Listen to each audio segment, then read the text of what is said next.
for staying with us, everyone. Why are we even talking about a third force? Nigeria, as at the moment, has 68 registered political parties, and the number is likely to grow before 2019. We understand that it might get to about 80 political parties. But the biggest contest, which is a presidential election, has in a long time been a two-horse race. The APC and the PDP that have both shared the office since the return of Nigerian democracy in 1999. So the proponents of the third force seem to be the most outspoken of those tired of the status quo. Dr. Ezekwesili, former Minister of Education, has been talking to us on the state of the Nigerian nation. Thank you so much for staying with us, Dr. Ezekwesili. If I may just allow you quickly to finalize your thoughts on the earlier question I asked before we went on that break, so that I can quickly put the next question to you.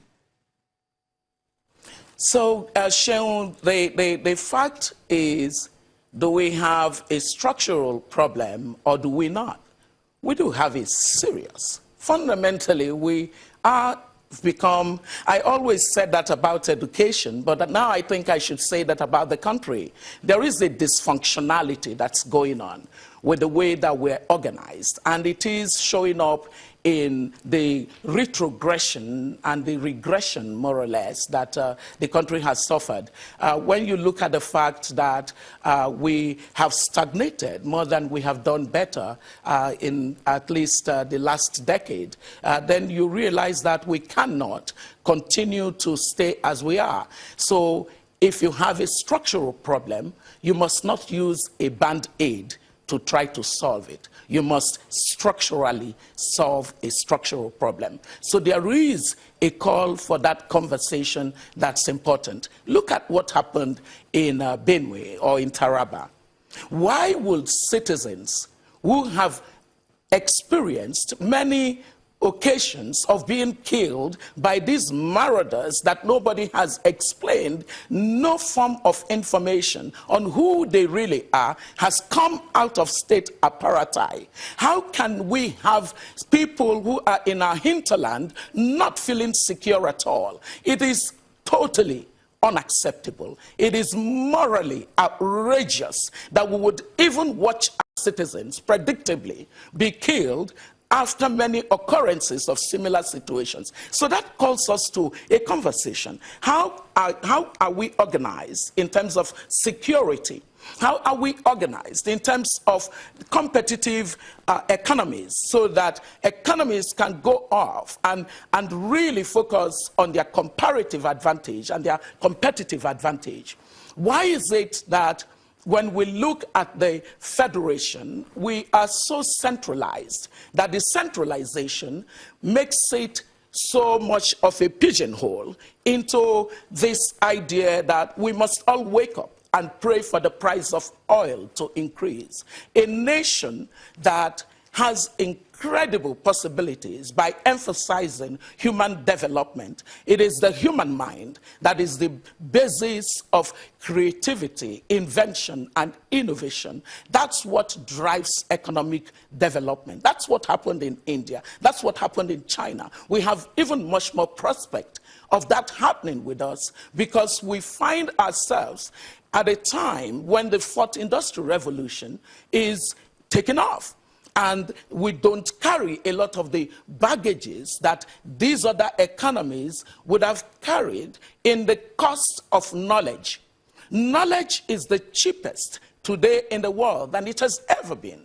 So what is it about our structure that makes it impossible for us to break out of this pattern, and I call it now cyclical pattern, of the lowest common denominator of leadership? All right. That fails us over and over again. Dr. Ezekwesili, you tweeted recently, and a lot of people got intrigued by what you were saying.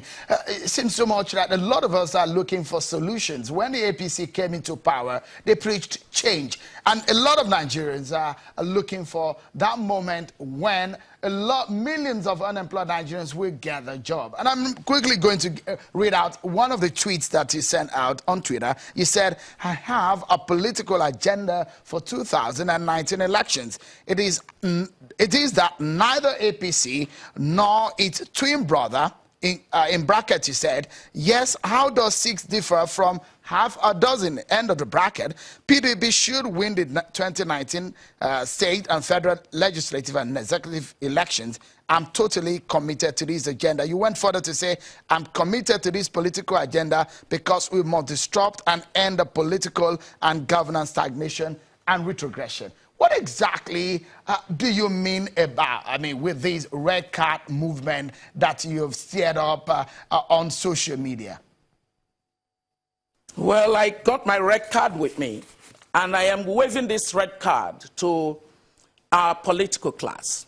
They are dominant in the two parties of APC and PDP. This is a red card saying enough of the failing. And because our political class has often been rewarded every time they failed, they now see an incentive for failure. Failure is not punished. And so the citizens suffer as a result of poor governance, while a very small elite, I shouldn't even call that elite class, I should just simply say political class, continue to fail in governance. The result of that failure is that we are a country that still has more than 60% of our population at poverty level. We are a nation where every year some 3 million to 4 million children, young people, would join the unemployment, the labor market, and only 10% of them would find jobs because our economy has not rapidly expanded to be able to absorb them into the job market, the labor market. We are a country where our literacy level is way below the average on the continent. We are a country at about 57%. Compare us with a country like Singapore, with which we started off on the development agenda. We are a country that's at about 52 years for our life expectancy. Singapore, with which we started off, is at more than 95.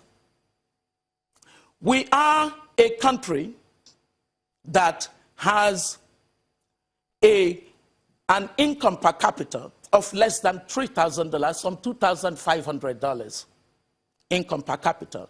Singapore, with which we started off, has about $66,000.